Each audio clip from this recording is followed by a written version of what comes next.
Habari za muda huu ndugu wapenzi wasikilizaji na watazamaji wa Bongo 5. Bwana, baada ya sakata la jana la bodi ya ligi kuita klabu ya Young Africa katika makao makuu yao ya ofisi zao zilipo za bodi ya ligi, sasa katibu wa bodi ya ligi Almas Kasongo alitokea na kuongea kwamba baadhi ya summary ya mambo yaliyozungumzwa kwenye kikao, na kwamba Yanga wanahitaji maboresho ya ligi ya muda mrefu pamoja na wao kujiuzuru. Sasa punde kwa jioni yake bwana msemaji wa klabu ya Yanga, afisa habari ya Yanga huyu Ali Shabani Kamwe akatoa msimamo wa klabu kwamba wao wanaweza kujitoa hata kwenye ligi na pointi zao hazitopunguzwa hata moja.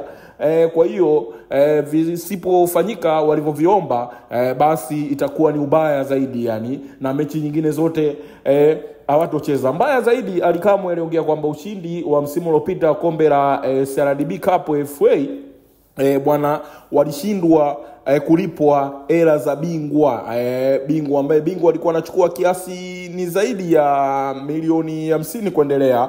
Sasa Yanga wanadai kwamba hizo hela hawakupokea, kwa wanaenda kucheza finali na hela za msimu uliopita hawakupokea. Kwa hiyo nayo hawachezi kama watopewa hela zao kwa ajili ya hiyo finali nyingine kuelekea. Sasa punde klabu ya Simba ikatoa nayo tamko, ambayo hii ni asubuhi ya leo. Klabu ya Simba bwana yenyewe kutoa taarifa kwa umma kwamba klabu ya Simba inatoa taarifa kwa wanachama na wapenzi na umma kuwa mchezo nambari 184 dhidi ya Yanga uliopangwa kufanyika tarehe 15 mwezi wa 6 2025 upo kama ulivyopangwa. Sasa tunawasihi msihadaike na kelele za mitaani, wala ambao walikata tiketi za mechi ya tarehe 8 mwezi wa 3 wazitumie kwa ajili ya matumizi ya mchezo huo. Na wale ambao hawajanunua tiketi wajiandae kununua baada ya kutangaza bodi ya ligi. Sasa twendeni tukaujaze uwanja Mkapa. Inafahamika wazi kuwa ligi kuu ya NBC inajumuisha timu 16 na sio timu moja. Kwa mujibu wa taratibu, kabla ya kuanza msimu, vilabu 16 ushiriki vikao na kuweka mapendekezo ya kanuni na taratibu ili kuimarisha ligi. Hivyo wenye hoja wafuate taratibu husika. Tunaomba bodi ya ligi na TFF watoe hadharani ripoti ya uchunguzi juu ya wale wote waliohusika kuharibu mechi jioni ya tarehe 7 mwezi wa 3 2025 na wachukuliwa hatua stahiki na mamlaka husika.